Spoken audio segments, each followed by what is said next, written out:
ಸ್ಪಂದನ ವಾಹಿನಿಯ ವೀಕ್ಷಕರಿಗೆ ಆತ್ಮೀಯ ನಮಸ್ಕಾರ. ಇವತ್ತೇನು special? S, women's day.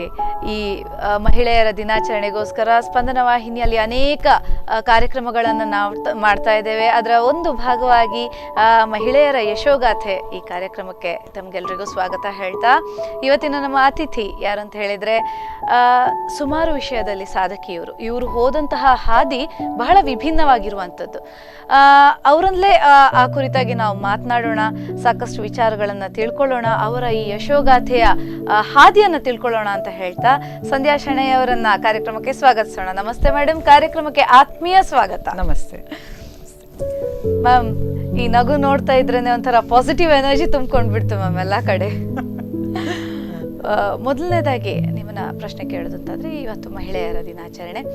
So ಮಹಿಳೆಗೆ ಮೀಸಲಾಗಿಟ್ಟಿರುವ ಈ ದಿನದ ಪ್ರಸ್ತುತತೆಯನ್ನ ನೀವು ಹೇಗೆ ಹೇಳಲಿಕ್ಕೆ ಇಷ್ಟಪಡ್ತೀರಿ? ಮಹಿಳಾ ದಿನಾಚರಣೆ ಯಾವ ರೀತಿ ಅಮ್ಮಂದಿರ ದಿನ, ಅಪ್ಪಂದಿರ ದಿನ ಅಂತ ಮಾಡ್ತಾರೆ ನೋಡಿ, ಆ ರೀತಿ ಮಹಿಳೆಗಾಗಿ ಒಂದು ವಿಶೇಷ ದಿನಾಚರಣೆಯ ಅವಶ್ಯಕತೆ ಇಲ್ಲ.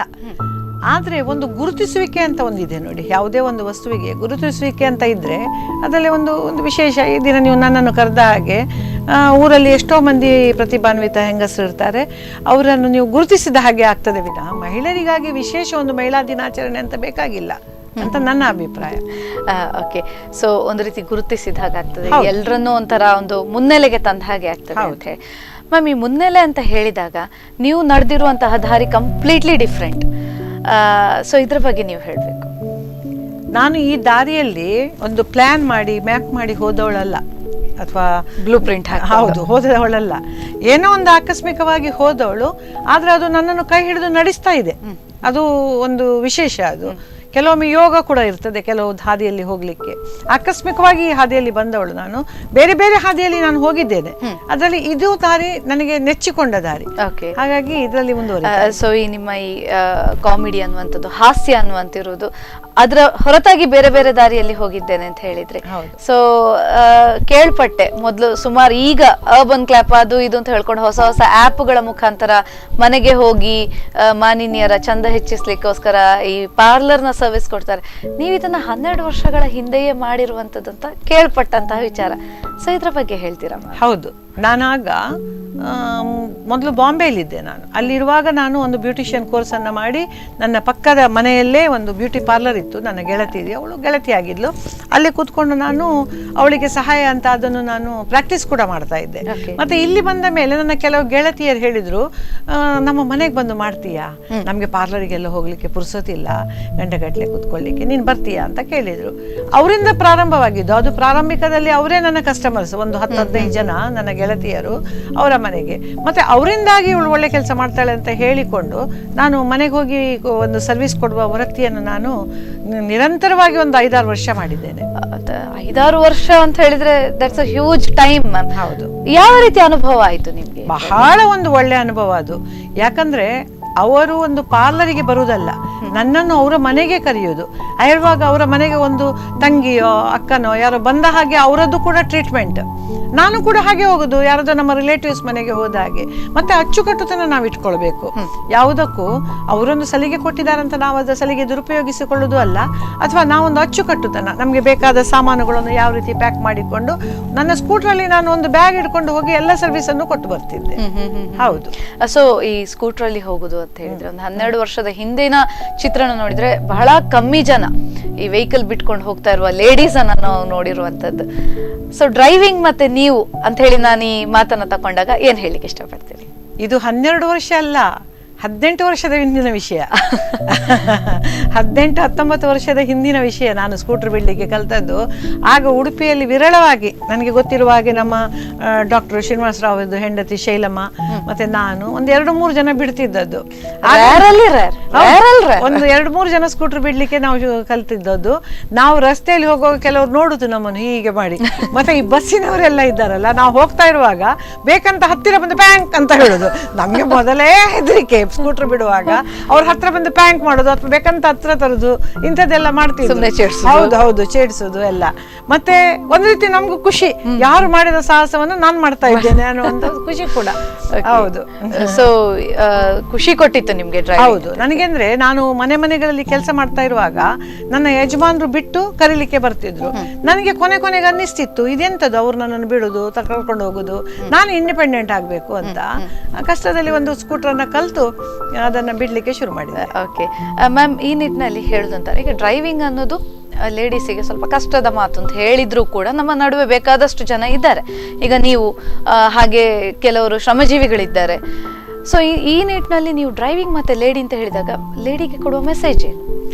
ಯಾವುದು ಸಾಧ್ಯವಿಲ್ಲ ಅನ್ನುವ ವಿಷಯವೇ ಇಲ್ಲ. ಸಾಧನೆ ಮಾಡಿದರೆ ಸಬಲ ನುಂಗಬಹುದು ಅಂತ ಹೇಳ್ತಾರೆ ಹಿಂದಿನವರ ಒಂದೊಂದು ಮಾತುಗಳಲ್ಲೂ ವಿಶೇಷ ಅರ್ಥಗಳಿರ್ತದೆ. ಹಾಗಾಗಿ ಸಾಧನೆ ಮಾಡಬಹುದು. ಈಗ ಹಾಗಂತ ನಾನು ಕಾರ್ ಬಿಡ್ಲಿಕ್ಕೆ ಇನ್ನೂ ಸಾಧ್ಯ ಆಗಲಿಲ್ಲ. ಯಾಕಂದ್ರೆ ನನಗೆ ಕಾರ್ ಮನೆಯಲ್ಲಿ ಇದ್ರೂ ಕೂಡ ಸ್ಕೂಟರ್ ದಿನನಿತ್ಯ ನನ್ನ ವಹಿವಾಟುಗಳಿಗೆಲ್ಲ ಅದು ನಡೀತಾ ಇರೋದ್ರಿಂದ ನಾಳೆ ಕಲ್ತ್ರೆ ಸೈ ಅಂತ ಈ ರೀತಿಯಲ್ಲಿ ಮುಂದೂಡೋದ್ರಿಂದ ಅಂತ ನಾನು ಅಂದ್ಕೊಂಡಿದ್ದೇನೆ. ಹೌದು, ಹಾಗಂತ ಕಾರ್ ನಾನು ಬಿಡ್ತಾ ಇಲ್ಲ. ನೋಡ್ಬೇಕು, ನನ್ನ ಸಾಯೋದ್ರೊಳಗೆ ನಾನು ನನ್ನ ಕಾರ್ ಇಟ್ಕೊಂಡು ತಿರುಗಬೇಕು ಅಂತ ಒಂದು ಆಸೆ ಉಂಟು ನನಗೆ. ಇದು ದೊಡ್ಡ ಇನ್ಸ್ಪಿರೇಷನ್ ಮ್ಯಾಮ್ ನಮ್ಮೆಲ್ಲರಿಗೆ ಸಹ. ಮ್ಯಾಮ್, ಈ ಸ್ಕೂಟರ್ ಅಲ್ಲಿ ಮನೆಗಳಿಗೆ ಹೋಗಿ ಸರ್ವಿಸ್ ಕೊಡುವಂತದ್ದು ವೆಚ್ಚದಾಯಕ ಅನ್ಸ್ಲಿಲ್ವಾ ನಿಮ್ಗೆ? ಇಲ್ಲ, ಆಕ್ಚುಲಿ ಹೇಳ್ಬೇಕಾದ್ರೆ ನಾವೊಂದು ಪಾರ್ಲರ್ ಹಾಕಿ ಇಟ್ರೆ, ಒಂದು ಕೂತ್ಕೊಂಡ್ರೆ ನಮ್ಮನ್ನು ಕಟ್ಟಿ ಹಾಕಿದಾಗೆ. ನೀವು ಬೆಳಿಗ್ಗೆ 9ರಿಂದ ರಾತ್ರಿ 8-9 ಗಂಟೆ ತನಕ ಕೂತ್ಕೊಳ್ಳೇಬೇಕು ಅಲ್ಲಿ. ಇದು ನೀವು ಇವತ್ತು ನನಗೆ ಫೋನ್ ಮಾಡ್ತೀರಿ, ಮೇಡಮ್ ನಾಳೆ ನನಗೆ ಸರ್ವಿಸ್ ಬೇಕು ಅಂತ, ಆ ಸಮಯವನ್ನು ನಾನು ನಿಮ್ಗಾಗಿ ಇಟ್ರೆ ಆಯ್ತು. ಇನ್ನೊಬ್ರು ಫೋನ್ ಮಾಡಿದ್ರೆ ಅವರಿಗಾಗಿ ಆ ಟೈಮ್ ಟೇಬಲ್ ಅನ್ನ ನಾನು ಸೆಟ್ ಮಾಡಿದ್ರೆ ಆಯ್ತು.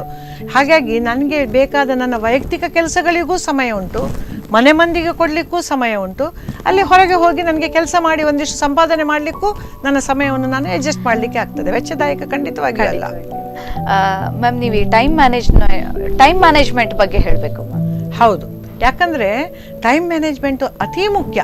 ಈಗ ಒಂದು ಅಡುಗೆ ಮನೆಯಲ್ಲಿ ಕೂಡ ನಾವೇನು ಮಾಡಬೇಕು ಅಂತ ಮೊದಲೇ ಒಂದು ಪ್ರೋಗ್ರಾಮಿಂಗ್ ಮಾಡಿ ಬಿಟ್ರೆ ನಿಮಗೆ ಯಾವ ಕೆಲಸ ಒಂದು ದೊಡ್ಡ ವಿಚಾರ ಅಂತ ಅನಿಸೋದೇ ಇಲ್ಲ. ಅರ್ಧ ಅದನ್ನು ಮಾಡೋದು, ಅರ್ಧ ಇದನ್ನು ಮಾಡೋದು, ಹಾಗೆಲ್ಲ ಮಾಡ್ತಾ ಇದ್ರೆ ಆಗೋದಿಲ್ಲ. ಹಾಗಾಗಿ ನನ್ನ ಮಕ್ಕಳು ಆಗ ಇಬ್ಬರು ಸಹ ಕಾಲೇಜು ಸ್ಕೂಲಿಗೆಲ್ಲ ಹೋಗ್ತಾ ಇದ್ದಂಥ ಸಮಯ ಬೆಳಗಿನ ಹೊತ್ತು ನನ್ನದು ಕಂಪ್ಲೀಟ್ ಅವರಿಗಾಗಿ ಮೀಸಲು. ಅಡಿಗೆ ಮಾಡೋದು, ತಿಂಡಿ ಮಾಡೋದು, ಅದು ಮಾಡೋದು, ಇದು ಮಾಡಿ ಎಲ್ಲ ಮಾಡೋದು, ಮನೆಯದೆಲ್ಲ ಉಂಟು ಕೆಲಸ. ಅದೆಲ್ಲ ಮುಗಿಸಿಕೊಂಡು ಒಂದು 10 ಗಂಟೆಗೆ ನಾನು, ಯಾಕಂದ್ರೆ ನನ್ನನ್ನು ಕರೆಯೋರಿಗೂ ಸಮಯ ಸಿಕ್ಕುದು 10 ಗಂಟೆಗಲ್ವಾ, ಅದಕ್ಕಿಂತ ಮೊದಲು ಅವರಿಗೂ ಕೆಲಸ ಇಲ್ಲ. ಸೊ ನಾನು ಅಡಿಗೆ ಕೂಡ ಮಾಡಿಟ್ಟು ಹೋಗುವುದ್ರಿಂದ ನಾನು ಮಧ್ಯಾಹ್ನ ಬರುವಾಗ ಮಧ್ಯಾಹ್ನ 1-1:30 ಆದ್ರೂ ಕೂಡ ಮಕ್ಕಳಿಗೂ ಗಂಡನಿಗೂ ಟೇಬಲ್ ಮೇಲೆ ಅಡಿಗೆ ರೆಡಿ ಇರೋದ್ರಿಂದ ಅವರು ಅದನ್ನು ಬಡಿಸಿಕೊಂಡು ಊಟ ಮಾಡಿಕೊಂಡು ಅವರು ಸಂತೃಪ್ತಿಯಿಂದ ಇರ್ತಿದ್ರು. ನಾನು ಬಂದು ನನ್ನ ಊಟ ಮಾಡ್ಲಿಕ್ಕೆ ಮತ್ತೆ ಎಷ್ಟೊತ್ತಿಗಾದ್ರೂ ಬಂದು ಮಾಡ್ತಿದ್ದೆ. ಹೌದು. ಸೊ ಹಾಗಾಗಿ ನಿಮ್ಗೆ ಟೈಮ್ ಮ್ಯಾನೇಜ್ಮೆಂಟ್ ಪ್ಲಾನ್ ಇರುವ ಕಾರಣ ಮ್ಯಾನೇಜ್ ಮಾಡ್ಲಿಕ್ಕೆ ಯಾವುದೇ ಕೆಲಸ ಹಾಗೆ ಪ್ಲಾನಿಂಗ್ ಅಲ್ಲಿ ಮಾಡಿದ್ರೆ ಬಹಳ ಸರಳ, ಏನು ಕಷ್ಟ ಆಗೋದಿಲ್ಲ. ಮತ್ತೆ ಇನ್ನೊಂದು ಹೇಳ್ತೇನೆ, ಯಾವುದನ್ನು ನಾವು ಕಷ್ಟ ಅಂತ ತಿಳ್ಕೊಂಡ್ರೆ ಕಷ್ಟ ಅಲ್ವಾ. ಯಾವುದು ಯೋ ದೇವರೇ ನನ್ನ ಕಷ್ಟವೇ ಅಂತ ನಾವು ಹೇಳಿಕೊಳ್ತಾ ಹೋದ್ರೆ ಅದು ಕಷ್ಟ. ಇಲ್ಲ, ಇದೆಂಥದ್ದು ಆಗ್ತಾ ಹೋಗ್ತದೆ, ಅದ್ರ ಬಗ್ಗೆ ಹೆಚ್ಚು ಚಿಂತೆ ಬೇಡ. ನಾನು ನನ್ನ ಮಕ್ಕಳಿಗೂ ಹೇಳುದುಂಟು, ಮಕ್ಕಳೇ ಕಷ್ಟ ಬರ್ತದೆ, ನಾವು ಕಷ್ಟದ ಬಗ್ಗೆ ಚಿಂತೆ ಮಾಡೋದಕ್ಕಿಂತ ಪರಿಹಾರದ ಬಗ್ಗೆ ಚಿಂತೆ ಮಾಡುವ.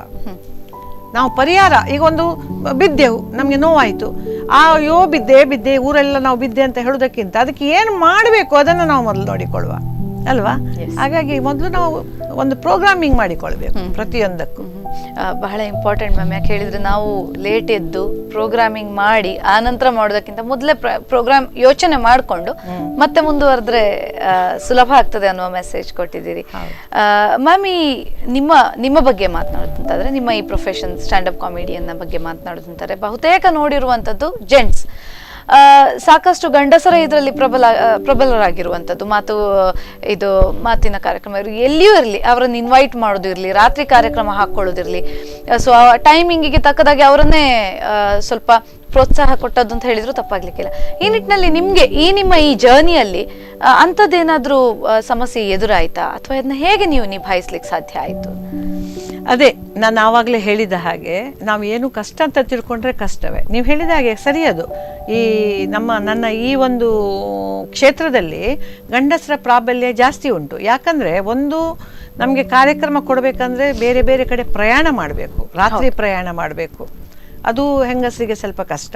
ಮತ್ತು ಹೋಟೆಲ್ನಲ್ಲಿ ಅಲ್ಲಿ ಇಲ್ಲಿ ನಿಲ್ಲಬೇಕಾಗ್ತದೆ, ಯಾಕಂದರೆ ಎಲ್ಲ ಕಡೆ ಮನೆ ವ್ಯವಸ್ಥೆ ಅವರಿಗೆ ನಮಗೆ ಮಾಡಲಿಕ್ಕಾಗೋದಿಲ್ಲ. ನಾನು ಕೆಲವು ಮೊದಲು ಯಾರ್ದಾದ್ರೂ ಮನೆಯಲ್ಲಿ ಮಾಡಿ, ಯಾರ್ದಾದ್ರೂ ಮನೆಯಲ್ಲಿ ನನಗೆ ವ್ಯವಸ್ಥೆ ಮಾಡಿ ಅಂತ ಹೇಳ್ತಿದ್ದೆ. ಒಂದು ರೀತಿ ನನಗೆ ಸೆಕ್ಯೂರ್ಡ್ ಭಾವನೆ ಅಂತ. ಮತ್ತೆ ನೋಡಿದರೆ ಹೋಟೆಲ್ಗಳಲ್ಲೂ ನಮಗೆ ಏನೂ ತೊಂದರೆ ಇಲ್ಲ.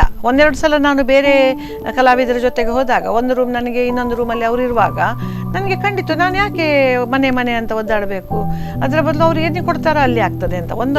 ಒಂದು ರಾತ್ರಿ ಉಳಿಯುವ ಒಂದು ಅವರಿಗೆ ತೊಂದರೆ ಆಗೋದು ಹೆಂಗಸರಿಗೆ. ಮೂರನೇದಾಗಿ ಹೆಂಗಸರು ಒಂಟಿಯಾಗಿ ತಿರುಗುವಾಗ ಲೋಕದ ಒಂದು ಅಪವಾದವೂ ಇರ್ತದೆ. ಅವಳು ಅಲ್ಲಿ ಹೋಗ್ತಾಳೆ, ಹೋಟೆಲಲ್ಲಿ ನಿಲ್ತಾಳೆ ಅಂತ. ಅದರನ್ನು ಕೂಡ ಎದುರಿಸುವ ಒಂದು ಮನಃಶಕ್ತಿ ಇರಬೇಕು. ಇನ್ನೊಂದೇನೆಂದರೆ ಗಂಡಸರು ಯಾವ ರೀತಿ ಜೋಕ್ ಹೇಳಿದರೂ ಅವರ ಒಂದು ನಡೀತದೆ. ಹೆಂಗಸರು ಹಾಗೆ ಹೇಳಲಿಕ್ಕಾಗೋದಿಲ್ಲ. ನಾವು ಒಂದು ಸಾತ್ವಿಕ ಜೋಕುಗಳನ್ನೇ ಹೇಳಬೇಕಾಗ್ತದೆ. ಅದು ನಾವು ಕೂತ್ಕೊಂಡು ಮಾತಾಡುವಾಗ ಏನಾದರೂ ಒಂದು ತಮಾಷೆಗೆ ಏನಾದರೂ ಮಾತಾಡ್ಬೋದು, ಆದರೆ ಆನ್ ದ ಸ್ಟೇಜ್ ನಾವು ಹಾಗೆಲ್ಲ ಮಾತಾಡುವ ಹಾಗೆ ಇಲ್ಲ ಹೆಂಗಸರು ನಾವು. ಮತ್ತು ನಾವು ಒಂದು ಇನ್ನೊಬ್ಬರಿಗೆ ಒಂದು ಗೌರವಾನ್ವಿತ ಸ್ಥಾನದಲ್ಲಿ ನಿಂತು ನಾನು ಇದನ್ನು ಮಾಡ್ತಾ ಇದ್ದೇನೆ ಅಂತ ತೋರಿಸಿಕೊಡಬೇಕಾದವರು. ಹಾಗಾಗಿ ನಾನು ಯಾವಾಗಲೂ ಹೇಳೋದಂದರೆ ನಮ್ಮ ಜೋಕುಗಳು ನಮ್ಮದು ಮುಖ್ಯ ಅಲ್ಲ, ಆ ಜೋಕಿನೊಟ್ಟಿಗೆ ಒಂದು ಜೀವನ ಮೌಲ್ಯಗಳು ಇರಬೇಕು. ನಾವು ಜೋಕರ್ ಆಗಬಾರ್ದು, ನಾವು ಸ್ಪೀಕರ್ ಆಗಬೇಕು. ಹಾಗಾಗಿ ಅದನ್ನೇ ನಾನು ನಡೆಸಿಕೊಂಡು ಬಂದದ್ರಿಂದ ಒಂದು ಒಳ್ಳೆಯ ರೀತಿಯಲ್ಲಿ ನನ್ನ ದಾರಿ ಸಾಕ್ತಾ ಇದೆ. ಮ್ಯಾಮ್, ಎಷ್ಟು ವರ್ಷದ ಹಾದಿ ಇದಕ್ಕೆ ನಾನು ಸೇರಿ? ಇದು 13ನೇ ವರ್ಷ. 13 ವರ್ಷಗಳ ಈ ಲೈಫ್. ಹೌದು. ಚೆನ್ನಾಗಿತ್ತ ಮ್ಯಾಮ್ ಅನುಭವ? ಖಂಡಿತವಾಗಿಯೂ ಇದರ ಅನುಭವ ಉಂಟಲ್ಲ, ಅಪೂರ್ವ ಅನುಭವ ಇದು. ನನಗೆ ತುಂಬ ಒಂದು ಕಾನ್ಫಿಡೆನ್ಸ್, ಅದು ಆತ್ಮವಿಶ್ವಾಸವನ್ನು ನನ್ನದು ಹೆಚ್ಚಿಸ್ತಾ ಹೋಗ್ತದೆ. ಯಾಕಂದರೆ ಗಂಭೀರ ಭಾಷಣ ಮಾಡಿದರೆ ಅದರಲ್ಲಿ ತುಂಬ ಸಾರ ಇರ್ತದೆ, ತುಂಬ ತೂಕ ಇರ್ತದೆ, ಎಲ್ಲವೂ ಇರ್ತದೆ. ನನ್ನ ಭಾಷಣದಲ್ಲಿ ತೂಕ ನನಗೆ ಮಾತ್ರ ಇರೋದು, ಮಾತಿಗಿಂತ ಜಾಸ್ತಿ. ಆದರೆ ನಮ್ಮ ಮಾತುಗಳು ಹೇಗಂದರೆ ಜನರಿಗೆ ಹತ್ತಿರ ಆಗ್ತದೆ. ನಾವು ಒಂದು ಮೇಲ್ಮಟ್ಟದ ಮಾತುಗಳನ್ನು ಆಡೋದಲ್ಲ, ನಿಮ್ಮ ಅನುಭವಗಳನ್ನು ನಾವು ಹಂಚಿಕೊಳ್ಳೋದು. ಕೇಳುವಾಗ ಅಯ್ಯೋ ಇದು ನಮ್ಮ ಮನೆಯಲ್ಲಿ ಆಗ್ತದೆ, ಇದು ನನ್ನ ಮನೆಯಲ್ಲೂ ಆಗ್ತದೆ ಅನ್ನುವ ರೀತಿಯ ಮಾತುಗಳು. ಹಾಗಾಗಿ ನಾವು ಜನರಿಗೆ ತುಂಬ ಹತ್ತಿರವಾಗ್ತದೆ. ಹಾಗಾಗಿ ನನಗೆ ಈ ಒಂದು ವೃತ್ತಿ ಕೊಟ್ಟ ಒಂದು ಸಮಾಧಾನ, ಸಂತೃಪ್ತಿ ಇದೆಯಲ್ಲ, ಇದಕ್ಕಿಂತ ಮುಂಚಿನ ಬ್ಯೂಟಿಷಿಯನ್ ವೃತ್ತಿ ಕೂಡ ನನಗೆ ಸಂತೃಪ್ತಿ ಕೊಟ್ಟಿದೆ. ಯಾಕಂದರೆ ಒಬ್ಬ ಮನುಷ್ಯ ನಾನು ಚಂದ ಕಾಣ್ತೇನೆ ಅಂತ ಕಂಡ ಕೂಡಲೇ ಅವನ ಆತ್ಮವಿಶ್ವಾಸ ಜಾಸ್ತಿ ಆಗ್ತದೆ. ಹೌದು ಅಲ್ವಾ? ಈಗ ನಾನು ಕೂಡ ಸ್ಟುಡಿಯೋಗೆ ಬರುವಾಗ ಹೀಗೆ ಬರಲಿಲ್ಲ, ಒಂದು 5 ನಿಮಿಷ 10 ನಿಮಿಷ ಕನ್ನಡಿ ಎದುರು ನಿಂತು ಬಣ್ಣಾಚಿಯೇ ಬಂದವಳು. ಹಾಗೆ ಪ್ರತಿಯೊಬ್ಬರಿಗೂ ಚಂದ ಕಾಣ್ತೇನೆ ಅಂತ ಹೇಳುವಾಗ ಒಂದು ಯಾವ ರೀತಿ ಆತ್ಮವಿಶ್ವಾಸ ಬರ್ತದೋ ಆ ಆತ್ಮವಿಶ್ವಾಸ ಮೂಡಿಸುವ ಕೆಲಸವನ್ನು ನಾನು ಮಾಡ್ತಾ ಇದ್ದೆ. ಆಗ ಅವರಿಗೊಂದು ಸಂತೃಪ್ತಿ, ನಿಜ ಅಲ್ವಾ? ಇವತ್ತು ಏನಂದ್ರೆ 4 ಜನರಿಗೆ ಅವರ ಚಿಂತೆಗಳನ್ನ ಮರೆತು ಒಂದಷ್ಟು ಹೊತ್ತು ನನ್ನೊಟ್ಟಿಗೆ ಕಳೆದಾಗ ಎಂತ ಗಮ್ಮತ್ತಾಯ್ತು ಅಂತ ಹೇಳುವ ಒಂದು ಆ ಸಮಯವನ್ನು ನಾನು ಕೊಡ್ತಾ ಇದ್ದೇನೆ. ಹಾಗಾಗಿ ಎರಡೂ ವೃತ್ತಿಯಲ್ಲಿ ನನಗೆ ತುಂಬಾ ಸಂತೃಪ್ತಿ ಇದೆ. ನಿಜಕ್ಕೂ ಹೌದು. ಆ ಒಂದು ಕಾನ್ಫಿಡೆನ್ಸ್ ಅನ್ನ ಬೂಸ್ಟ್ ಮಾಡುವ ಕೆಲಸ ಆಗ್ಲಿ ಅಥವಾ ಈ ಜಂಜಾಟಗಳನ್ನ ಮರೆಸುವಂತಹ ಕೆಲಸ ಆಗ್ಲಿ ಬಹಳ ಕಡಿಮೆ ಜನರಿಗೆ ಮಾಡ್ಲಿಕ್ಕಾಗುದು, ಎಲ್ಲರಿಂದಲೂ ಮಾಡ್ಲಿಕ್ಕೆ ಆಗುದಿಲ್ಲ. ಅಂಥದ್ರಲ್ಲಿ ನೀವು ಒಬ್ರು ಹೇಳುವಾಗ ನಮ್ಗೆ ತುಂಬಾ ಖುಷಿ ಆಗ್ತದೆ, ಹೆಮ್ಮೆ ಆಗ್ತದೆ, ನೀವು ಇಲ್ಲಿಯವರೇ ನಮ್ಮವರೇ ಅಂತ ಹೇಳ್ಕೊಂಡು. ಮ್ಯಾಮ್, ಈ ಕಾನ್ಫಿಡೆನ್ಸ್ ಅನ್ನುವ ವಿಷಯವನ್ನ ನೀವು ಹೇಳಿದ್ರಿ, ಮತ್ತೆ ಈ ಒಂದು ಚಂದ ಕಾಣುವಾಗ ಬರುವಂತಹ ಒಂದು ಕಾನ್ಫಿಡೆನ್ಸ್ ನ ಬಗ್ಗೆ ಹೇಳಿದ್ರಿ. ಹಾಗಾದ್ರೆ ಈ ಸ್ಟೇಜ್ ಫಿಯರ್ ಮತ್ತೆ ಕಾನ್ಫಿಡೆನ್ಸ್ ಅನ್ನ ನೀವು ಹೇಗೆ ಹೇಳಲಿಕ್ಕೆ ಇಷ್ಟಪಡ್ತೀರಿ? ಕಾನ್ಫಿಡೆನ್ಸ್ ಅಂದರೆ ಚಂದ ಕಾಣಬೇಕಂತ ಚಂದವೇ ಮುಖ್ಯ ಅಲ್ಲ, ಅದೊಂದು ನಾವು ಮನೆಯಿಂದ ಹೊರಡುವಾಗ ಒಂದು ಲಕ್ಷಣವಾಗಿದೆ, ನಮಗೆ ಒಂದು 4 ಜನರನ್ನು ಫೇಸ್ ಮಾಡುವ ಒಂದು ಧೈರ್ಯ ಕೊಡುವಂಥದ್ದು. ಆತ್ಮವಿಶ್ವಾಸ, ಕಾನ್ಫಿಡೆನ್ಸ್ ಅದು ನಮಗೆ ಕೊಡುವುದು ಅಂದರೆ ನಾವೊಂದು ಪ್ರೆಸೆಂಟೇಬಲ್ ಇದ್ದೇವೆ ಅಂತ. ಆದರೆ ನಮ್ಮ ಮಾತಿನಲ್ಲಿ ನಮಗೆ ಎಷ್ಟು ತಾಕತ್ತುಂಟು, ಪ್ರಾಮಾಣಿಕತೆ ಇದ್ದರೆ ನಮ್ಮ ಮಾತು ಕೂಡ ಸರಿಯಾಗಿ ಇರ್ತದೆ. ನಮ್ಮ ಮಾತಿನಲ್ಲಿ, ನಮ್ಮ ಕೃತಿಯಲ್ಲಿ ಪ್ರಾಮಾಣಿಕತೆ ಇರಬೇಕು.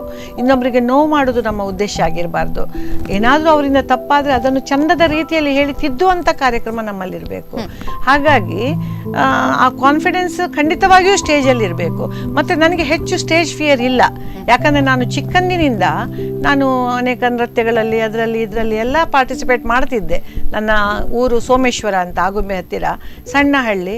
ಅಲ್ಲಿ ಸ್ಕೂಲ್ ಡೇ ಎಲ್ಲ ಆಗುವಾಗ ಟೀಚರ್ಸ್ ಎಲ್ಲ ನನ್ನನ್ನು ನಾನು ಪ್ರತಿಭಾನ್ವಿತ ಇದ್ನ ಅಂತ ನನಗೀಗ ಅನ್ನಿಸ್ತಾ ಇದೆ. ಆಗಲೇ ನನ್ನನ್ನು ಭಾಷಣಗಳಿಗೆ ಅದಕ್ಕೆ ಇದಕ್ಕೆಲ್ಲ ಸೇರಿಸಿಕೊಂಡು ನನಗೆ ಕಾಣ್ತದೆ ನಾನು ಆವಾಗದಿಂದಲೇ ಅದು ಸ್ಟೇಜ್ ಫಿಯರ್ ಅನ್ನೋದನ್ನ ಬಿಟ್ಟಿದ್ದೇನೆ. ಹೌದು. ಮತ್ತೆ ಅದು ಮುಂದುವರಿತಾ ಮತ್ತೆ ಜನರನ್ನು ನೋಡಿ ಹೆದರಿಕೊಳ್ಳುವಂತ ಒಂದು ಸ್ವಭಾವ ನನ್ನಲ್ಲಿಲ್ಲ. ಎರಡನೇದೇನೆಂದ್ರೆ ನಾನು ಮಾತನಾಡುವ ವಿಷಯದ ಬಗ್ಗೆ ನನಗೆ ಸಂಪೂರ್ಣ ವಿಶ್ವಾಸ ಇರೋದ್ರಿಂದ ನನಗೆ ಎದುರಿನವರ ಹೆದರಿಕೆ ಇಲ್ಲ. ಇನ್ನೊಂದು ನಾನು ಮಾತು ಹೇಳಲಿಕ್ಕೆ ಇಷ್ಟಪಡ್ತಾ ಇದ್ದೇನೆ, ನಾವು ಸ್ಟೇಜಲ್ಲಿ ನಿಂತು ಮೈಕಿನ ಎದುರು ನಿಂತ ಕೂಡಲೇ ನಾವೇನು ದೊಡ್ಡ ಪಂಡಿತರಲ್ಲ. ನಮ್ಮಲ್ಲಿ ಇರುವ ಜ್ಞಾನವಷ್ಟೇ ನಾವು ಅವ್ರ ಎದುರಿಗಿಡುದು. ಎದುರು ಕೇಳುವವರಲ್ಲಿ ನಮಗಿಂತ ಜಾಸ್ತಿ ಜ್ಞಾನ ಉಂಟು. ಹಾಗಾಗಿ ಅವರನ್ನು ನಾವು ಗೌರವಪೂರ್ವಕವಾಗಿ ನೋಡಿಕೊಂಡು ನಮ್ಮ ಮಾತನ್ನು ನಾವು ಆಡ್ತಾ ಇದ್ರೆ, ನಾನು ಅವಳಕ್ಕಿಂತ ಸಣ್ಣವಳು ಅಂತ ತಿಳ್ಕೊಂಡೇ ಮಾತಾಡ್ತಾ ಇದ್ರೆ ನಮ್ಮ ಆತ್ಮವಿಶ್ವಾಸಕ್ಕೆ ಪ್ರಾಮಾಣಿಕತೆ ಇನ್ನೂ ಜಾಸ್ತಿಯಾಗಿ ಬರ್ತದೆ. ಹಂಬಲ್ ನೇಚರ್ ಇರಬೇಕು. ಹಂಬಲ್ ಅಂದ್ರೆ ಅದೇ ಅವ್ರು ನಮಗಿಂತ ಉತ್ತಮರು ಅಂತ ತಿಳ್ಕೊಂಡಿರ್ಬೇಕು. ಅವರಿಗೆ ನನಗಿಂತ ಜಾಸ್ತಿ ಗೊತ್ತುಂಟು, ನಾನು ಹೇಳುದು ಅವರಿಗೆ ಸರಿ ಅಂತ ಕಾಣಬೇಕು ಅಂತ. ಓಕೆ, ಈಗ ನೀವು ಒಂದು ಸ್ವಲ್ಪ ಬಾಲ್ಯದ ವಿಚಾರ ಹೇಳಬೇಕು ಮ್ಯಾಮ್. ನಿಮ್ದು ಹೇಗಿತ್ತು ನಿಮ್ಮ ಬಾಲ್ಯ? ಅಂದ್ರೆ ಅದು ಸಾಮಾನ್ಯರಿಗೆ ಸಿಗದಂತ ಅದ್ಭುತವಾದ ಬಾಲ್ಯ ನನ್ನದು. ಹೌದು, ಯಾಕಂದ್ರೆ ನನ್ನ ಊರು ತುಂಬಾ ಚಿಕ್ಕದಾದ್ರು ದೊಡ್ಡ ಮನಸ್ಸಿನ ಊರಿನವರು. ಎಲ್ಲರೂ ಒಂದೇ ಮನೆಯಂತೆ ಹಾಗೆ ಇರುವವರು. ಆ ಬಾಲ್ಯದಲ್ಲಿ ನನ್ನ ಅಮ್ಮ, ಅದರಲ್ಲೂ ನಮ್ಮ ಮನೆಗೆ ಹಳ್ಳಿ ಆದದ್ರಿಂದ ಈ ರಜೆಗಳಲ್ಲಿ ಎಲ್ಲರೂ ಬರ್ತಾ ಇದ್ರು. ರಜೆಗಳಿಗೆ ನಮ್ಮ ಉಡುಪಿಯಿಂದ, ತೀರ್ಥಹಳ್ಳಿಯಿಂದ ಎಲ್ಲ, ಶಿವಮೊಗ್ಗದಿಂದ ಎಲ್ಲ ಬರ್ತಿದ್ರು. ಅಷ್ಟೂ ಮಕ್ಕಳನ್ನ ಅಮ್ಮ ಒಂದು ಶಿಬಿರದ ಹಾಗೆ ದಿನಗಟ್ಟಲೆ ನಡೆಸಿಕೊಂಡು ಹೋಗ್ತಿದ್ರು. ಆಗ ಆ ಒಂದು ಸಹಜೀವನ, ಆ ಒಂದು ಪ್ರೀತಿ, ಮತ್ತೆ ನಮ್ಮ ಅಜ್ಜಿ ಮತ್ತೆ ಅಮ್ಮನ ನಡುವಿರುವಂಥ ಬಾಂಧವ್ಯ, ಅತ್ತೆ ಸೊಸೆಯಾದರೂ ಅಮ್ಮ ಮತ್ತೆ ಮಗಳ ಹಾಗೆ ಅವರು ಇದ್ದಂಥ ಬಾಂಧವ್ಯ, ಮತ್ತೆ ಸುತ್ತಮುತ್ತಲಿನವರು ನಮ್ಮ ಪ್ರತಿಯೊಂದು ವಿಚಾರದಲ್ಲೂ ಅವರು ಕೂಡ ಸಂತೋಷ ಪಡೋದು, ಇದೆಲ್ಲ ಒಂದು ನಮಗೆ ಮಾದರಿ. ಯಾವುದೇ ವಾತಾವರಣದಲ್ಲಿ ಹೇಳ್ತಾರಲ್ಲ, ನಿನ್ನ ಗೆಳೆಯರು ಯಾರಂತ ಹೇಳು, ಆಗ ನಾನು ನೀನೇನಂತ ಹೇಳ್ತೇನೆ ಅಂತ. ಹಾಗೆ ನಮ್ಮ ಸುತ್ತಮುತ್ತಲಿನ ವಾತಾವರಣ ಅದೊಂದು ವಾತ್ಸಲ್ಯಪೂರ್ಣ ವಾತಾವರಣ. ಸಪೋಸ್ ಈಗ ನಮ್ಮ ಮನೆಯಲ್ಲಿ ಮಾಡಿದ ಅಡಿಗೆ ನಮಗೆ ಆ ದಿವಸ ಖುಷಿ ಇಲ್ಲ ಆದರೆ, ನನಗೆ ಬದನೆಕಾಯಿ ಇಷ್ಟ ಇಲ್ಲ, ನಮ್ಮ ಮನೆಯಲ್ಲಿ ಬದನೆಕಾಯಿ ನನಗೋಸ್ಕರ ಬೇರೆ ಮಾಡಲಿಕ್ಕೆ ಅಲ್ಲಿ ಆಗೋದಿಲ್ಲ. ಆಗ ಎದುರಿದ್ದ ನಮ್ಮ ಅಜ್ಜನ ಮನೆಯವರು, ಅಜ್ಜ ಅಂದರೆ ಅಪ್ಪನಿಗೆ ಏನೋ ಡಿಸ್ಟೆನ್ಸ್ ರಿಲೇಷನ್, ಆದರೆ ನಮಗೆ ಒಂದು ಅಜ್ಜ, ಅವರು ಒಂದೇ ಊರಿನಲ್ಲಿರೋದಿನ್ನು, ಅವರ ಮನೆಗೆ ನನಗೆ ಕರೆದು ಇಲ್ಲೇ ಊಟ ಮಾಡಿವತ್ತು ಅಂತ ಹೇಳಿದ ದಿನಗಳು ಎಷ್ಟೋ ಉಂಟು. ಹೌದು, ಇವತ್ತು ನಾವಲ್ಲಿ ಹೋದರೆ ಅಲ್ಲಿ ಬಿಸಿ ನೀರೆಲ್ಲ ಪಕ್ಕನೆ, ಕಾಯಿಸೋದು ಬೇಡ, ನಮ್ಮ ಮನೆಯಲ್ಲಿ ಸೋಲಾರ್ ನೀರುಂಟು, ಇಲ್ಲೇ ಬಂದು ಸ್ನಾನ ಮಾಡಿ ಅಂತ ಕರೀತಾರೆ. ಅಂಥ ಒಂದು ಪ್ರೀತಿಯ ವಾತಾವರಣ ತುಂಬಿದಂಥ ಒಂದು ಊರು ನನ್ನದು. ಅದು ನನ್ನ ಜೀವನಕ್ಕೆ ದೊಡ್ಡ ಒಂದು ದೇವರು ಕೊಟ್ಟಂಥ ವರ. ಅದು ಎಲ್ಲ ಪಾಲಿಗೂ ಬರುವುದಿಲ್ಲ. ಇವತ್ತು ಎಲ್ಲ ಕಡೆ ನಾನು, ನನ್ನ ಮಕ್ಕಳು, ನನ್ನ ಸಂಸಾರ ಇಷ್ಟೇ ಇರುವ ಕಡೆಯಲ್ಲಿ ನಾವು ಆ ರೀತಿ ಬೆಳೆದ್ರಿಂದ ಇವತ್ತು ನನಗೆ ಯಾರನ್ನು ನೋಡಿದ್ರು ಅವ್ರು ನನ್ನವರು ಅಂತ ಕಾಣ್ತದೆ, ಯಾರನ್ನು ನೋಡಿದ್ರು ಅವ್ರು ನನ್ನವರೇ ಅಂತ ಕಾಣಲಿಕ್ಕೆ ಶುರುವಾಗ್ತದೆ. ಈ ಒಂದು ನೇಚರ್ ಇಲ್ಲಿ ಬಂದು ಹೋಗು ಅಂತ ಹೇಳಿಕೊಂಡು ಹೀಗೆ ಅಷ್ಟು ಪ್ರೀತಿ ತೋರಿಸುವಂತಹ ನೇಚರ್ ಯಾರದೇ ವ್ಯಕ್ತಿತ್ವ ಬಿಲ್ಡಪ್ ಮಾಡ್ಲಿಕ್ಕೆ ತುಂಬಾ ಹೆಲ್ಪ್ ಆಗ್ತದೆ ಮ್ಯಾಮ್, ಇದರಲ್ಲಿ ಡೌಟ್ ಇಲ್ಲ. ಯಶೋಗಾಥೆ ಕಾರ್ಯಕ್ರಮದಲ್ಲಿ ಒಂದು ಬ್ರೇಕನ್ನು ತಗೊಳ್ಳೋಣ. ಬ್ರೇಕ್ನ ನಂತರ ಮತ್ತೆ ಮಾತು ಮುಂದುವರಿಸ್ತೇನೆ ಮ್ಯಾಮ್.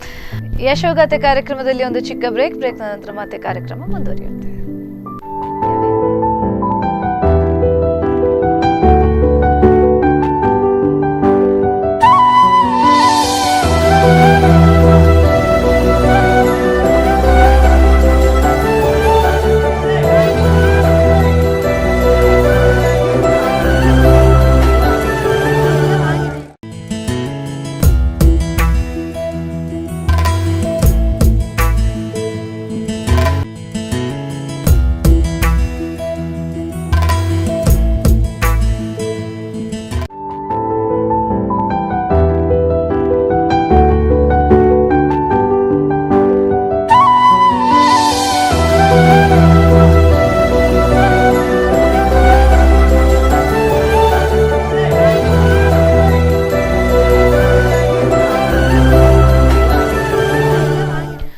ಬ್ರೇಕ್ನ ನಂತರ ಮತ್ತೆ ಯಶೋಗಾಥೆ ಕಾರ್ಯಕ್ರಮಕ್ಕೆ ಸ್ವಾಗತ. ಇವತ್ತು ನಮ್ಮ ಜೊತೆ ಇದ್ದಾರೆ ಸಂಧ್ಯಾ ಶೆಣೈ ಅವರು. ಬನ್ನಿ ಅವರನ್ನ ಮತ್ತಷ್ಟು ಮಾತನಾಡ್ಸೋಣ, ಅವರಿಂದ ಮತ್ತಷ್ಟು ಮಾಹಿತಿಯನ್ನ ಪಡ್ಕೊಳ್ಳೋಣ. ಬ್ರೇಕ್ನ ನಂತರ ಮತ್ತೆ ಕಾರ್ಯಕ್ರಮಕ್ಕೆ ಸ್ವಾಗತ ಮ್ಯಾಮ್.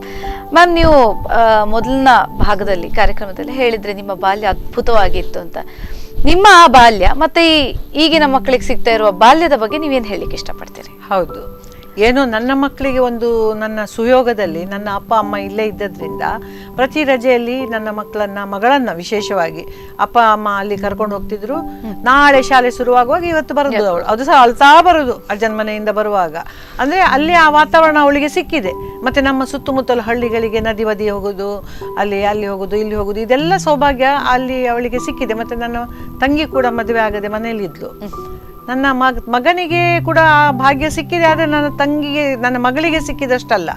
ಆದರೆ ಇತ್ತೀಚಿನ ದಿನಗಳಲ್ಲಿ ಏನಾಗಿದೆ ಅಂದರೆ, ನಮ್ಮ ಮಕ್ಕಳು ಅನ್ನುವ ಒಂದು ಭಾವನೆ ಬಹಳ ಬೆಳೆದು ಬಿಟ್ಟಿದೆ.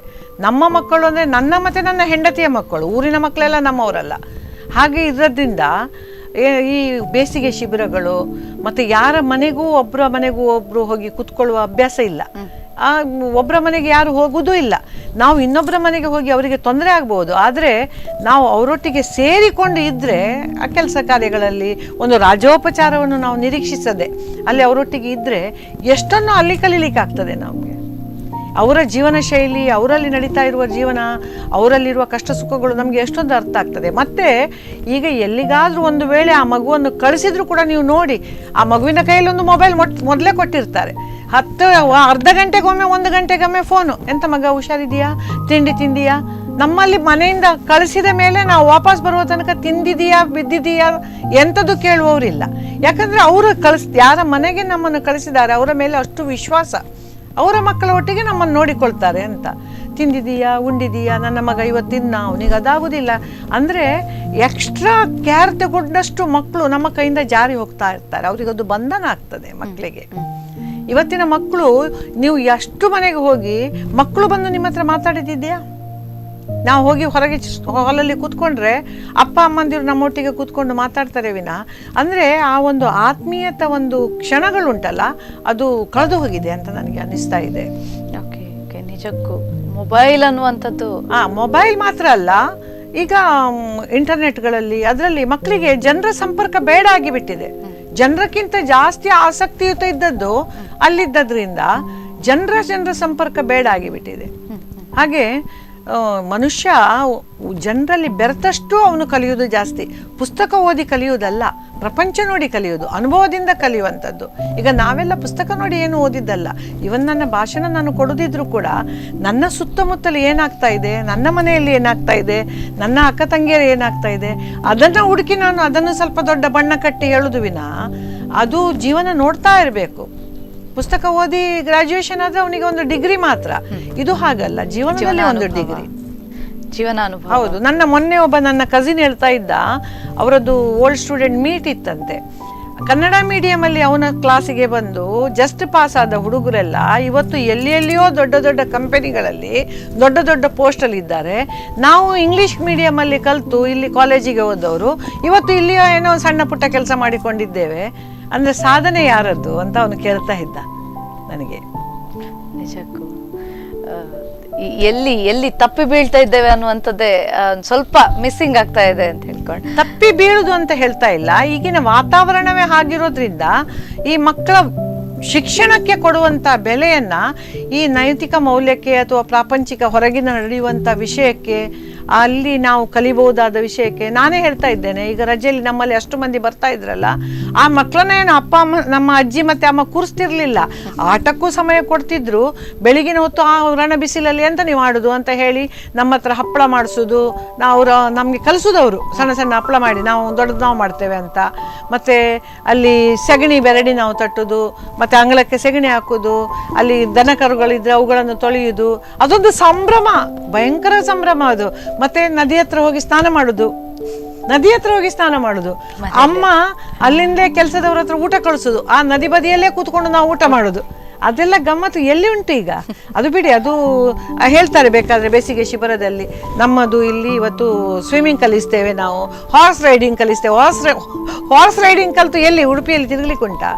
ಹಾಗೆ ಅಂಥದ್ದೆಲ್ಲ ಏನು ಹೇಳ್ತಾರೆ, ಅಗತ್ಯ ಪ್ರಸ್ತುತ ಇಲ್ಲದಂಥ ವಿಷಯಗಳನ್ನೆಲ್ಲ ನಾವು ಕಲಿಸ್ತೇವೆ ಅಂತ ಹೇಳಿಕೊಂಡು. ಒಂದು ಸ್ವಲ್ಪ ಟಾಪಿಕ್ಕಿಂದ ಈ ಬಾಲ್ಯದ ವಿಚಾರದಿಂದ ಮುಂದೆ ಹೋಗ್ತಾ, ಎಷ್ಟೋ ಜನ ಹತಾಶರಾಗಿ ಒಂಥರ ಲೈಫೇ ಮುಗ್ದೋಯ್ತು, ಜಿಗುಪ್ಸೆ ಬಂದಿರುವಂಥದ್ದು, ಏನೂ ಇಲ್ಲ ಅಂತ ಅಂದ್ಕೊಂಡು ನಿಮ್ಮ ಹತ್ರ ಬಂದವರನ್ನು ನೀವು ಕರ್ಕೊಂಡು ಹೋಗಿ ಒಂದು ಹೊಸ ಆಶಾ ಇದನ್ನು ಭಾವನೆಯನ್ನು ತೋರಿಸಿರುವಂಥದ್ದು ಅಂಥೇಳಿ ಕೇಳ್ಪಟ್ಟೆ. ಹೌದಾ ಮೇಡಮ್ ಇದು? ನಾನು ಕೂಡ ಒಂದು ಹಂತದಲ್ಲಿ ಅಂಥ ಒಂದು ಪರಿಸ್ಥಿತಿಗೆ ಬಂದವಳು. ಯಾಕಂದರೆ ನನ್ನ ಯಜಮಾನರು ಒಂದು 10 ವರ್ಷದ ಹಿಂದೆ ಬ್ಲಡ್ ಕ್ಯಾನ್ಸರ್ ಆಗಿ ತೀರಿ ಹೋಗಿದ್ದಾರೆ. ಆಗ ನನ್ನ ಎದುರು ದೊಡ್ಡ ಸವಾಲಿತ್ತು. ಯಾಕಂದರೆ ನನ್ನ ಮಗ ಆಗ 10ನೇ ಕ್ಲಾಸಲ್ಲಿದ್ದ. ಮತ್ತು ಅವರಿಗೆ ಬಂದ ಕಾಯಿಲೆಯಲ್ಲಿ ನಮ್ಮ ಕೈಯಲ್ಲಿರುವ ಸೇವಿಂಗ್ಸ್ ಎಷ್ಟರ ಮಟ್ಟಿಗೆ ಖರ್ಚಾಗಿದೆ ಅಂತ ಅದು ಹೇಳಿ ಕೂಡ ಪ್ರಯೋಜನ ಇಲ್ಲ. ಹಾಗಿರುವಾಗ ನನ್ನಲ್ಲಿ ಕೂಡ ಇತ್ತು ಅದೇ ಒಂದು ಖಾಲಿತನ ಮತ್ತು ಒಂದು ಅಧೈರ್ಯ ಎಲ್ಲವೂ ಇತ್ತು. ಆದರೆ ನನ್ನ ಎದುರು ಒಂದು ಸವಾಲಿತ್ತು. ಯಾಕಂದರೆ ಜೀವನ ಅನ್ನೋದು ಇಷ್ಟೇ ಅಲ್ಲ. ನಾನು ಒಂದು ಎದುರು ಸವಾಲನ್ನು ನಾನು ಸಮರ್ಪಕವಾಗಿ ನಡೆಸಿಕೊಳ್ಬೇಕು ಅಂತ ನಾನು ಪ್ರತಿಯೊಬ್ಬ ಮಹಿಳೆಯರಿಗೂ ಹೇಳುವುದು ಅದೇ. ನಮ್ಮದು ಇಲ್ಲಿಗೆ, ಇದು ಗಂಡ ಅಂತೇಳಿ ಅಲ್ಲ, ಯಾವುದೇ ವಿಷಯದಲ್ಲೂ ನನಗೆ ಸಾಧ್ಯ ಇಲ್ಲ ಅಂತ ತಿಳ್ಕೊಳ್ಳುವ ಬದಲು ನನಗೆ ಏನಾದರೂ ಮಾಡಲಿಕ್ಕೆ ಸಾಧ್ಯ ಉಂಟು. ಮಣಿಯದಿಯ ಮನವೊಂದು ಸಾಧಿಸುವ ಛಲವೊಂದು, ನಿಜದ ನೇರಕ್ಕೆ ನಡೆಯೊಂದು, ಅನ್ಯಾಯಕ್ಕೆನ್ನೆಂದು ಬಾಗದೆಚ್ಚರವೊಂದು, ಕರುಣಕ್ಕೆ ಪ್ರೇಮಕ್ಕೆ ಚಿರತೆರೆದ ಎದೆಯೊಂದು ಅಂತ ಹೇಳಿದಾಗೆ ನಮ್ಮಲ್ಲಿ ಮಣಿಯದಿಯ ಮನ. ಯಾಕಂದರೆ ನಾವು ಯಾವತ್ತೂ ಸೋತೆ ಅಂತ ಅಂದ್ಕೊಳ್ಳೇಬಾರ್ದು. ಅಂಥ ಒಂದು ಮನ ನಮ್ಮದಾಗಿರಬೇಕು. ಸಾಧಿಸುವ ಛಲವೊಂದು, ಏನಾದರೂ ಒಂದು ದಾರಿ ಹಿಡ್ಕೊಂಡು ನಾವು ಸಾಧಿಸಬೇಕು. ನಾನು ಏನಾದರೂ ನನ್ನ ಜೀವನದಲ್ಲಿ ಸಾಧನೆ ತರಬೇಕು, ನನ್ನಲ್ಲೊಂದು ಪ್ರವೃತ್ತಿಯನ್ನು ಬೆಳೆಸಬೇಕು, ಆ ಪ್ರವೃತ್ತಿಯಲ್ಲಿ ನಾನು ಮುಳುಗಬೇಕು ಅನ್ನೋ ಒಂದು ಮನಸ್ಸು ಹೆಂಗಸರಿಗೆ ಇರಲೇಬೇಕು. ಅದಕ್ಕಾಗಿ ನಾವು ಇನ್ನೊಬ್ಬರ ಮುಖ ನೋಡಿ ದಾರಿ ಕಾಯುವಂಥದ್ದಲ್ಲ. ಇಷ್ಟು ಮಾತ್ರ ಅಲ್ಲ, ನಾವು ಯಾವುದಾದ್ರೂ ದಾರಿಯಲ್ಲಿ ಹೋಗುವಾಗ ನಿಜದ ನೇರಕ್ಕೆ ಹೋಗಬೇಕು. ಅದು ಸರಿಯಾದ ದಾರಿ ಆಗಿರಬೇಕು. ನಿಮ್ಮನ್ನು ತುಳಿದು ನಿಮ್ಮನ್ನು ಮೆಟ್ಟಿ ನಿಮ್ಮ ಹೆಸರನ್ನು ಹಾಳು ಮಾಡಿಕೊಂಡು ನಾನು ಮುಂದೆ ಹೊರೆಯೋದಲ್ಲ. ಅದು ನಿಜವಾದ ದಾರಿ ಆಗಿರಬೇಕು. ಇಷ್ಟಾದ ಮೇಲೆ ಅನ್ಯಾಯಕ್ಕೆಂದೆಂದು ಬಾಗದೆಚ್ಚರವೊಂದು. ಯಾರಿಗೂ ಅನ್ಯಾಯ ಆದಾಗ ನಾವಿಲ್ಲಿ ಕೂತ್ಕೊಂಡು ಸಂತೋಷದಲ್ಲಿ ನಮಗಾಗಲಿಲ್ಲ ಅಲ್ಲ ಅಂತ ಹೇಳೋದಲ್ಲ. ಆ ಅನ್ಯಾಯ ನನಗಾಗಿದ್ದರೆ ಹೇಗಾಗ್ತಿತ್ತು, ಅದೇ ಪರಿಸ್ಥಿತಿಯಲ್ಲಿ ನಾನಿದ್ರೆ ಹೇಗಾಗ್ತಿತ್ತು ಅನ್ನುವ ಒಂದು ಅನ್ಯಾಯವನ್ನು ಪ್ರತಿಭಟಿಸುವ ಒಂದು ಮನಸ್ಸು ನಮ್ಮದಾಗಿರಬೇಕು. ಅವರಿಗೆ ನಾವು ಸಾಂಗತ್ಯ ಕೊಡಬೇಕು. ಅವಳಿಗೇನೋ ಆದಾಗ ನಾವು ಅದನ್ನು ನೋಡಿ ಎಂಥದ್ದು ಆಯ್ತಂತೆ ಅಂತ ನಾವು ಸುಖದಲ್ಲಿ ಇರುವುದಲ್ಲ. ಅವಳಿಗೆ ಸಾಂಗತ್ಯ ನಾವು ಕೊಡಬೇಕು, ಅವಳಿಗೆ ನಾವೊಂದು ಧೈರ್ಯ ಕೊಡಬೇಕು. ಇಷ್ಟಾದ ಮೇಲೆ ನಮ್ಮಲ್ಲಿ ಒಂದು ಗರ್ವ ಮೂಡಿ ನಾವೊಂದು ಅಹಂಕಾರದಿಂದ ಮೆರೆದು ಇನ್ನೊಬ್ಬರ ಕರುಣೆ, ಇನ್ನೊಬ್ಬರ ಬಗ್ಗೆ ಏನು ಇಲ್ಲದೆ ಇರೋದಕ್ಕಿಂತ ನಮಗೆ ಮನುಷ್ಯರಂತಲೇ ಹೇಳೋದೇ ಇಲ್ಲ. ಹಾಗಾಗಿ ನನ್ನ ಹತ್ರ ಬಂದವರು ಅಂದರೆ ಅವರು ಕೆಲವೊಮ್ಮೆ ಅವರ ದುಃಖಗಳನ್ನು, ಮನಸ್ಸಿನ ಕಷ್ಟಗಳನ್ನು ಹೇಳ್ತಾರೆ.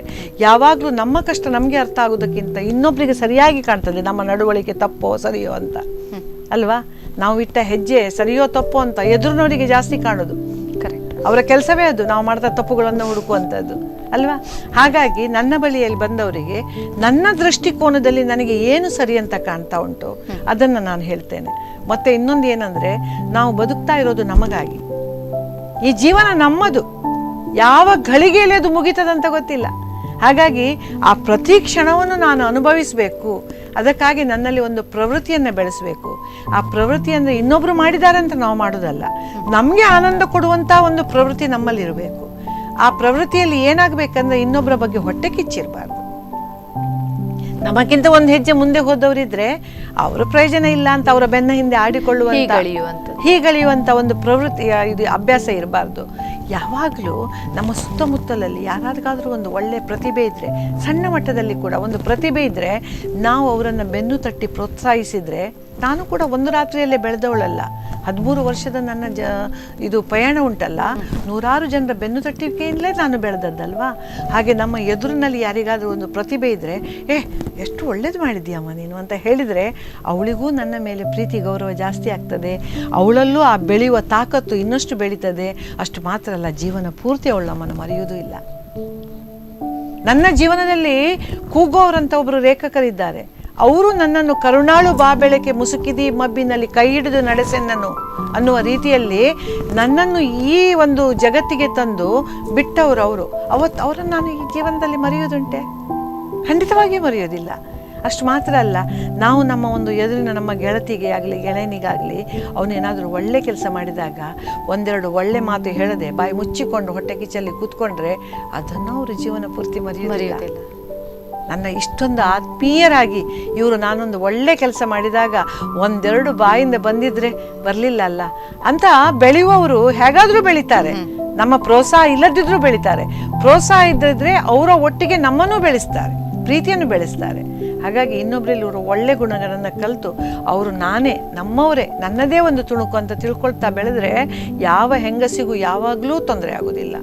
ಮತ್ತು ನಾವು ನಮ್ಮ ಹಕ್ಕುಗಳನ್ನು ನಾವು ಪ್ರತಿಪಾದಿಸುವ ಮೊದಲು ನಮ್ಮ ಕರ್ತವ್ಯಗಳನ್ನು ಮೊದಲು ಮಾಡ್ಕೊಳ್ಬೇಕು.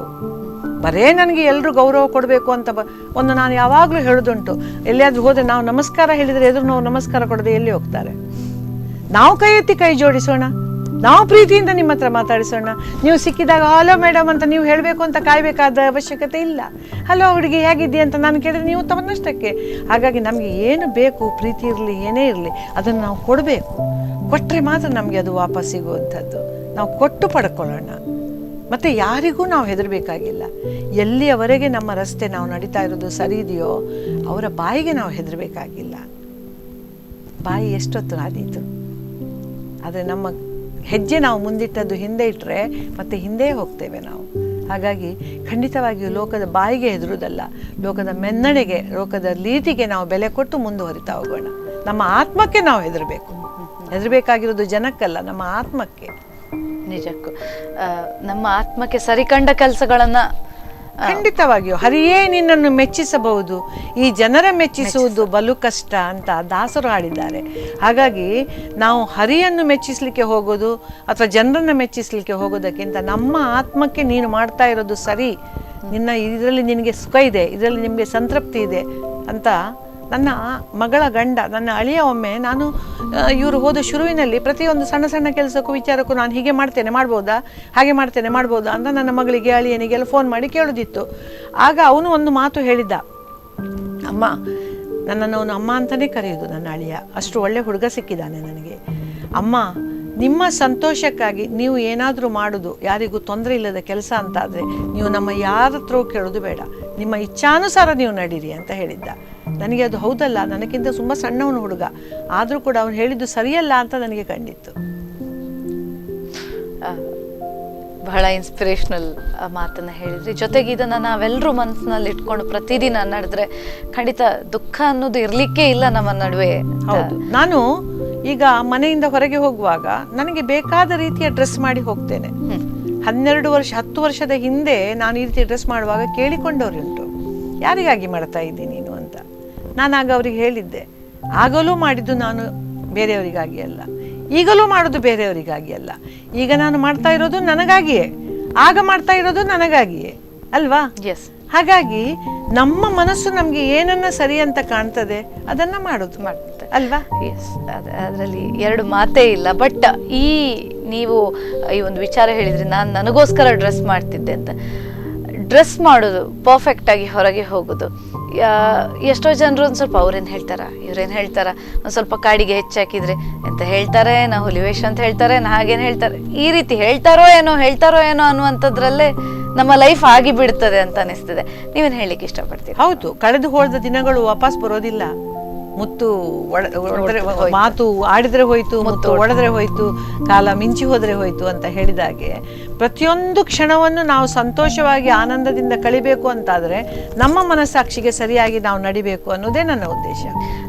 ಪ್ರೆಸೆಂಟಿಂಗ್ ಅವರ್ ಸೆಲ್ಫ್ ಅಥವಾ ನಮ್ಮನ್ನು ನಾವು ಹೊರಗೆ ಈ ರೀತಿ ತೋರಿಸ್ಕೊಳ್ಳೋದು ಅಥವಾ ಆ ವಿಷಯವಾಗಿ ನೀವೇನು ಹೇಳಲಿಕ್ಕೆ ಇಷ್ಟಪಡ್ತೀರಿ? ಏನೂ ತೊಂದರೆ ಇಲ್ಲ, ನಮಗೆ ಹೇಗೆ ಸಮ ಕಾಣ್ತದೋ ಹಾಗೆ ನಾವು ಇರ್ಬೋದು, ನಮಗೆ ಹೇಗೆ ಅನುಕೂಲ ಉಂಟೋ ಹಾಗೆ ಇರ್ಬೋದು. ಓಕೆ ಮ್ಯಾಮ್, ಇವತ್ತಿನ ದಿನದಲ್ಲಿ ಈ ಮಹಿಳೆಯರು ಜಾಬಿಗೂ ಹೋಗ್ತಾರೆ, ಮನೆಯನ್ನು ನೋಡ್ಕೊಳ್ತಾರೆ. ಸೊ ಎಲ್ಲೋ ಒಂದು ಕಡೆ ಸ್ಟಾರ್ಟ್ ಆಗ್ತದೆ ಎಂಥದ್ದು ಡೈಲಿ ಇದ್ದದ್ದೇ ಇದು ರಾಗ. ಸೊ ಇದ್ದ ಈ ರೂಟೀನನ್ನು ಚಂದ ಮಾಡಲಿಕ್ಕೆ ನೀವೇನು ಮೆಸೇಜ್ ಹೇಳಲಿಕ್ಕೆ ಇಷ್ಟಪಡ್ತೀರಿ? ಒಂದು, ಇದು ಇದ್ದದ್ದೇ ಅನ್ನುವ ಒಂದು ಮನಸ್ಥಿತಿಯನ್ನು ತೆಗಿಬೇಕು.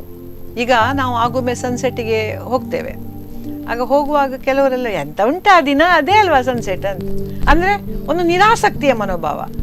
ಅದೇ ನಾವು ಸಣ್ಣದಿಂದ ಆ ಸನ್ಸೆಟ್ಟನ್ನು 1000 ಸಲ ನೋಡಿದ್ದೇವೆ, ಆದರೂ ಇವತ್ತಿಗೂ ಯಾರಾದರೂ ಹೋಗುವ ಸನ್ಸೆಟ್ ನೋಡುವ ಅಂದರೆ ನಾನೇನು ಬೇಡ ಅಂತ ಹೇಳೋದಿಲ್ಲ. ಅದು ಒಂದು ಸಂತೋಷ, ಆ ಸಂತೋಷದ ಮನಸ್ಥಿತಿಯನ್ನು ನಾವು ಇಟ್ಟುಕೊಳ್ಬೇಕು ಒಂದು.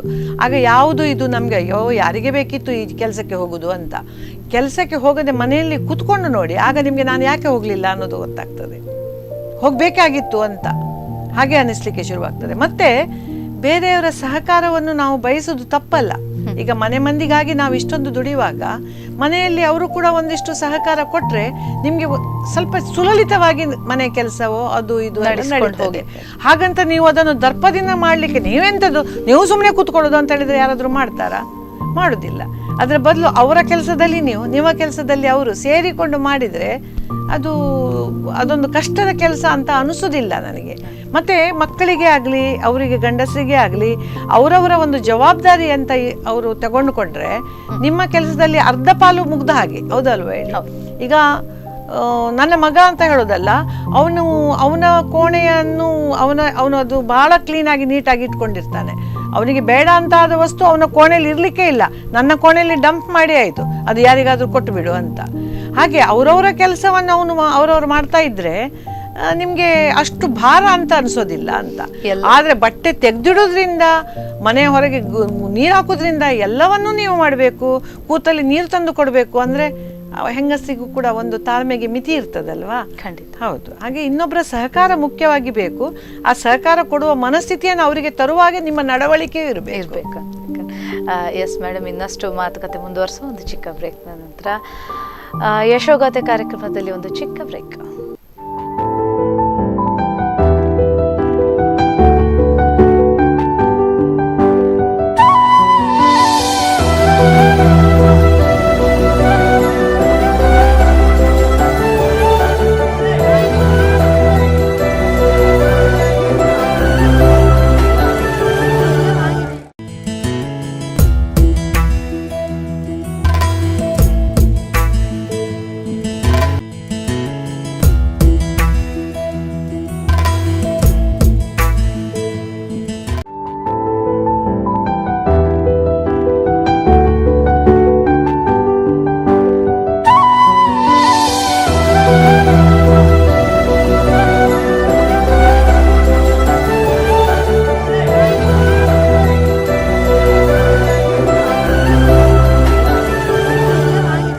ಬ್ರೇಕ್ ನಂತರ ಮತ್ತೆ ಯಶೋಗಾಥೆ ಕಾರ್ಯಕ್ರಮಕ್ಕೆ ಸ್ವಾಗತ. ನಮ್ಮ ಜೊತೆ ಇದ್ದಾರೆ ಸಂಧ್ಯಾ ಶೆಣೆಯವರು. ಬನ್ನಿ ಅವರನ್ನ ಮತ್ತಷ್ಟು ಮಾತನಾಡಿಸೋಣ, ಸಾಕಷ್ಟು ವಿಚಾರಗಳನ್ನ ತಿಳ್ಕೊಳ್ಳೋಣ. ಬ್ರೇಕ್ ನಂತರ ಮತ್ತೆ ಕಾರ್ಯಕ್ರಮಕ್ಕೆ ಸ್ವಾಗತ ಮ್ಯಾಮ್. ಈ ಕೊಂಕಣಿ ಸಮಾಜದಲ್ಲಿ ಒಬ್ಬ ಲೇಡಿ ಸ್ಟ್ಯಾಂಡಪ್ ಕಾಮಿಡಿಯನ್ ಅಂತ ಇದ್ದು ಇಂಟರ್ನ್ಯಾಷನಲ್ ಲೆವೆಲಲ್ಲಿ ಸುತ್ತಾಡ್ಕೊಂಡು ಸಾಕಷ್ಟು ಜನರನ್ನ ಭೇಟಿ ಮಾಡ್ಕೊಂಡು ಬಂದವರು ನೀವೊಬ್ಬರೇ ಅಂತ ಕೇಳ್ಪಟ್ವಿ.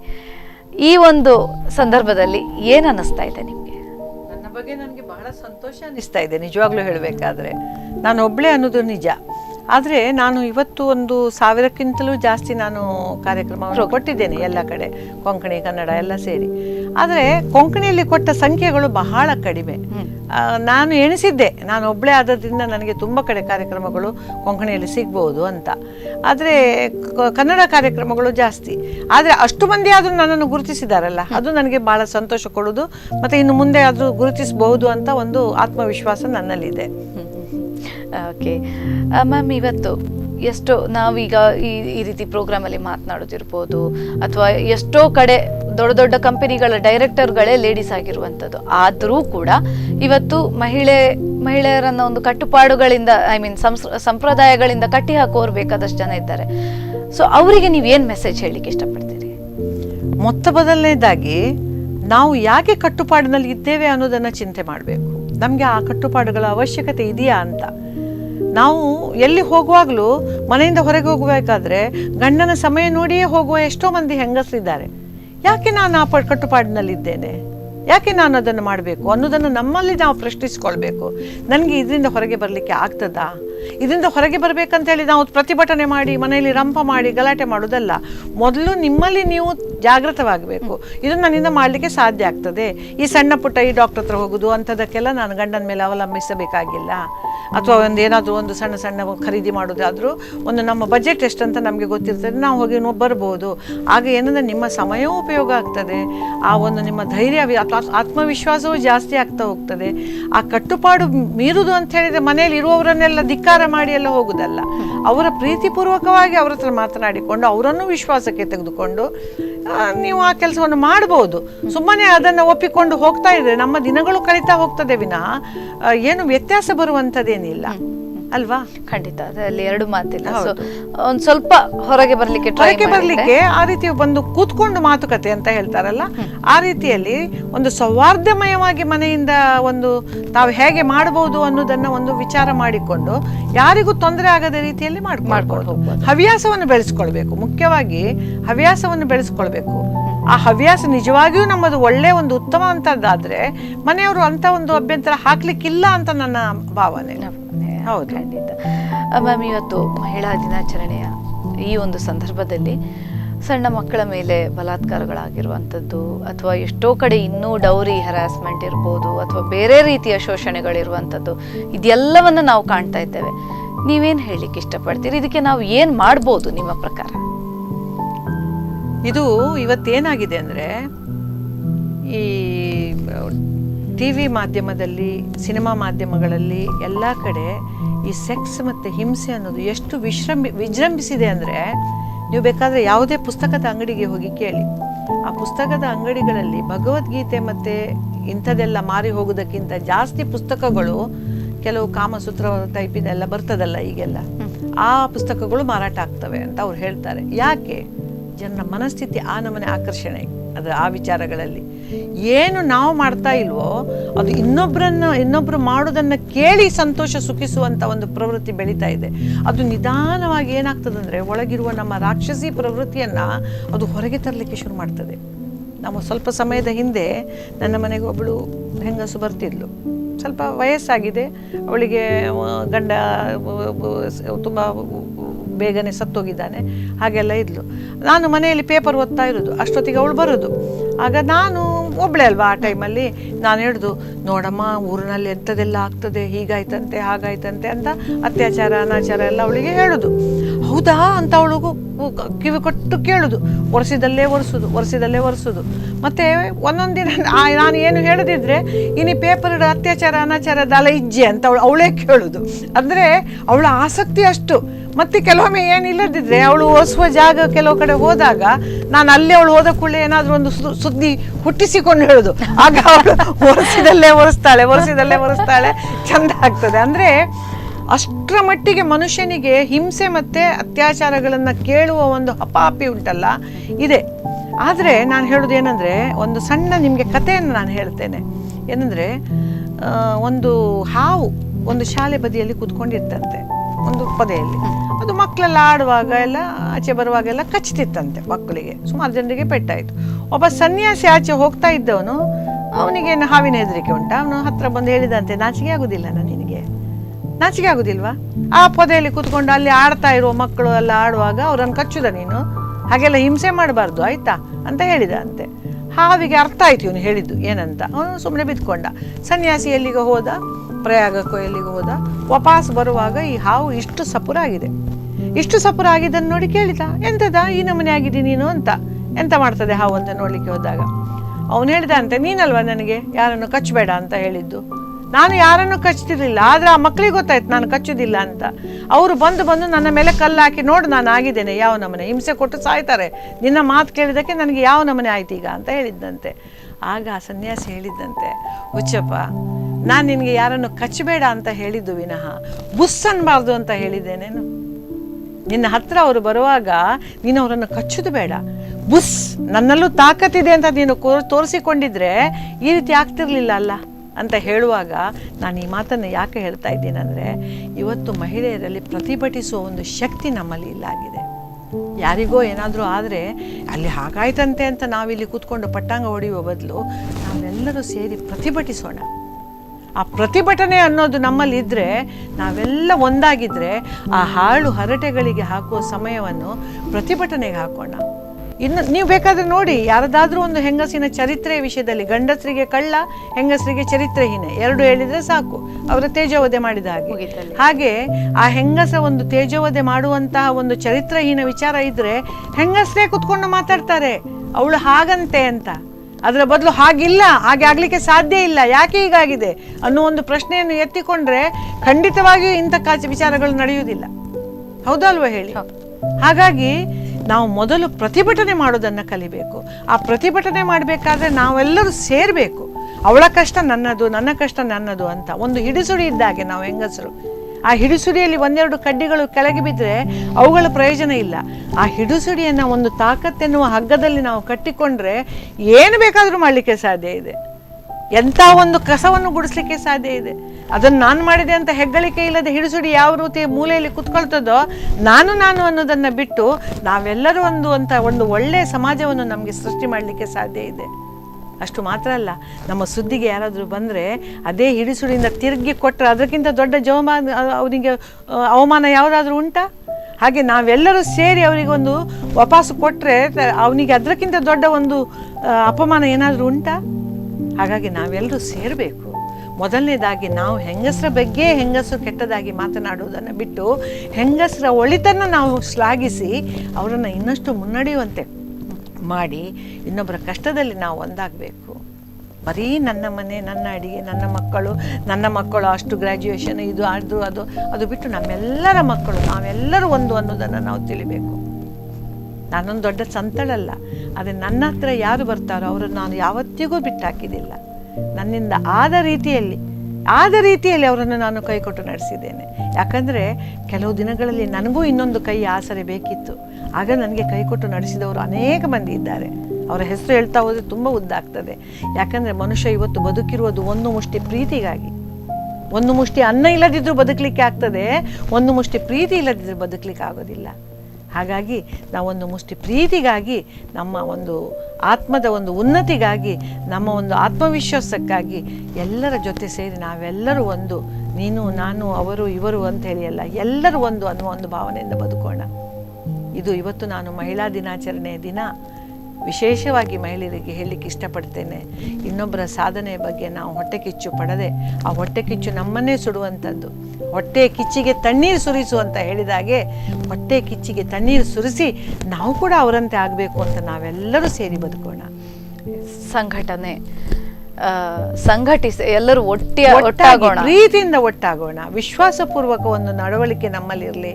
ಹಾಗೆ ಮಾತ್ರ ನಮ್ಮಲ್ಲಿ ಒಂದು ಪ್ರವೃತ್ತಿಯೂ ನಮ್ಮದಾಗಿರಲಿ. ನಾವೆಲ್ಲರೂ ಒಂದಾಗೋಣ. ನಮ್ಮಲ್ಲಿ ಅದಿಲ್ಲ ಇದಿಲ್ಲ, ನನ್ನ ಗಂಡ ಅದು ಮಾಡೋದಿಲ್ಲ, ನನ್ನ ಹೆಂಡತಿ ಇದು ಮಾಡೋದಿಲ್ಲ ಅಂತ ಇಂಥ ಒಂದು ಇಲ್ಲಗಳ ನಡುವೆ ಬದುಕುವುದಕ್ಕಿಂತ ಇಲ್ಲದರ ನಡುವೆ ಇದ್ದು ಹುಡುಕುವುದನ್ನು ನಾವು ಅಭ್ಯಸಿಸೋಣ. ಖಂಡಿತ ಬಹಳ ಉತ್ತಮ ವಿಚಾರಗಳನ್ನು ತಿಳಿಸಿದ್ರಿ ಮ್ಯಾಮ್. ನಮ್ಮಲ್ಲೇ ಇರುವಂಥದ್ದು, ಆದರೆ ನಾವು ಅದನ್ನು ಹೊರಗೆ ತರದೇ ಇರುವಂಥದ್ದು.